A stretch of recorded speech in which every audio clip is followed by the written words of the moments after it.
بہت سارے مسئلوں میں اختلاف ہے، خالی ایک نہیں، لیکن یہ درہم کا جو آپ پورا کیس سن رہے ہیں نا، اس کی وجہ سے ایک اختلاف، اور اس میں مراجع کا قصور نہیں۔ وہ اختلاف کیا ہے؟ جب آپ نماز پڑھتے ہیں تو نماز میں آپ کے کپڑے پاک ہونا چاہیے اور آپ کی باڈی پاک ہونا چاہیے، مگر 5 نجاستیں نماز میں معاف ہیں۔ اب وہ پھر وہ الگ الگ مسئلہ ہے، 5 الگ الگ چیزیں، زخم کا خون اور ایسی چھوٹی چیز پہ کوئی نجاست لگی ہو جو جسم کو چھپا نہ سکے، ٹوپی کی نجاست معاف ہے، گھڑی کی نجاست معاف ہے، عورتوں کے جو چوڑیاں ہوتی ہیں یا بینگل وغیرہ وہ نجاست معاف ہے، بیلٹ کی نجاست معاف ہے، موزے کی نجاست معاف ہے۔ تو خیر اسی طرح سے جو بچے کو پالنے والی عورت ہے، اگر اس کے پاس ایک ہی لباس ہے تو جتنی مرتبہ بھی وہ نجس ہوگا وہ اس میں نماز، اب بہت لمبا مسئلہ ہے، اس وقت ٹائم نہیں ہے۔ ٹائم ہوتا تو میں مسئلہ بتاتا، میں ان لوگوں میں سے نہیں ہوں جو کہتے ہیں کہ جی ممبر سے مسئلے بیان نہیں ہونے چاہیے۔ ہاں پوری 1 گھنٹے کی مجلس نہیں ہونا چاہیے، لیکن موقع ملے تو ایک آدھ مسئلہ۔ تو اس میں ایک مسئلہ ہے کہ 1 درہم کے برابر خون اگر آپ کے کپڑے یا جسم پہ لگا وہ معاف ہے۔ معاف کا مطلب یہ کہ آپ پاک بھی کر سکتے ہیں، کوئی ضرورت نہیں ہے پاک کرنے۔ ہاں ضرورت کا مطلب ہے کہ اچھا ہے، ثواب ہے، فائدہ ہے۔ یہ نہیں ہے کہ جی سوئی کے نوک کے برابر بھی اگر خون ہے تو نماز غلط۔ ہاں پیشاب یقیناً سوئی کی نوک کے برابر بھی تو نماز آپ کی غلط۔ پھر مسئلے سے مسئلہ نکلے گا تو آج کی تو مجلس ختم رہ جائے گی کہ اگر بعد میں پتہ چلے کیا ہوا وہ سب چھوڑے۔ یہ تو ہے کہ نہیں آنکھوں سے نظر آ رہا ہے خون، سوئی کی نوک کے برابر بھی خون معاف نہیں ہے، غلط۔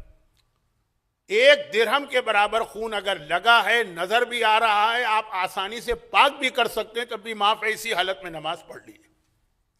بشرط یہ ہے کہ جو عورتوں کے 3 بہت نجس والے خون ہیں، ڈیلیوری والا اور دوسرے منتھلی والے، وہ نہ ہو، کتا سور اور کافر کا خون نہ ہو عام حالات میں، اور چاہے وہ سب ایک جگہ ہو، چاہے وہ اسکیٹرڈ ہو، اور سب مل ملا کے 1 درہم کے برابر بن رہا ہو، یہ خون معاف ہے۔ آپ اس کو پاک نہ بھی کریں تو آپ کی نماز صحیح ہے۔ پھر اگلا اسٹیپ آتا ہے جس میں آغا سیستانی احتیاط واجب لگاتے ہیں کہ کیا یہی سہولت احرام میں بھی ہے جب آپ طواف کرتے ہیں؟ اب احرام و طواف ہر ایک کا مسئلہ نہیں ہے، لوگ سمجھیں گے بھی نہیں، اس لیے میں صرف اشارہ کر کے واپس آ رہا ہوں۔ نماز میں تو سب نے کہا درہم۔ سوال یہ ہے کہ یہاں تک تو مسئلہ ٹھیک چل رہا ہے، 1 درہم کے برابر خون اگر آپ کے جسم پہ لگا ہو تو معاف ہے، کپڑوں پہ لگا ہو تو معاف ہے، آدھا کپڑے پہ لگا ہے، آدھا جسم پہ لگا ہے تو معاف ہے۔ مگر درہم کسے کہتے ہیں؟ یہاں مسئلہ ویٹ کا نہیں ہے، مسئلہ جو ہے وہ کتنی جگہ گھیر رہا ہے، اس کا والیوم کیا ہے۔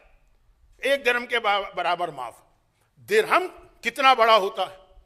اب کوائنز آپ کے پاس ہے نا، آسٹریلیا کا $1، آسٹریلیا کے $2، یہ کتنا بڑا؟ درہم کتنا بڑا ہے؟ اس میں 4 فتوے ہیں۔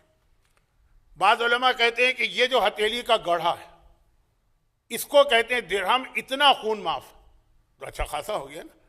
بعض کہتے ہیں جو انگوٹھے کی پہلی پور یہ ہے درہم، اتنا ہوتا تھا درہم، اتنا درہم ہوتا تھا، یہ معاف۔ روایت میں لفظ درہم آیا، اب بحث یہ کہ درہم کتنا بڑا تھا۔ بعض علماء کہتے ہیں کہ یہ جو بیچ والی انگلی اس کے برابر جو ہے نا یہ درہم ہوتا تھا، اب بعض کہتے ہیں کہ جو انگشت شہادت اس کے برابر ہوتا تھا درہم۔ اب یہ چار فتوے، ایسا بڑا فرق پڑے گا؟ خون انگشت شہادت کی پہلی پور کے برابر ہے معاف ہے، یا یہ جو گڑھا ہے ہتھیلی کا گڑھا یہ معاف؟ یہ اختلاف کہاں سے آیا؟ یہ اختلاف آیا اس وجہ سے کہ اس زمانے میں 4 درہم تھے مارکیٹ میں، ایک 10 گرام والا، ایک 7 گرام والا، ایک 6 گرام والا، ایک 5 گرام والا۔ اب یہ 7، 6، 5 بہت قریب قریب ہیں، اس لیے 3 انگلیوں کی پہلی پور بہت قریب قریب، اور 10 درہم والا بہت بڑا ہوگا، 10 گرام والا۔ اب روایت میں تو صرف یہ آیا کہ امام معصوم نے فرمایا کہ 1 درہم کے برابر خون معاف ہے حالت نماز میں، وہ عورتوں کے 3 خون نہ ہو، کتے سور اور کافر کا خون نہ ہو، یہ معاف۔ درہم کسے کہتے ہیں؟ کون سا درہم؟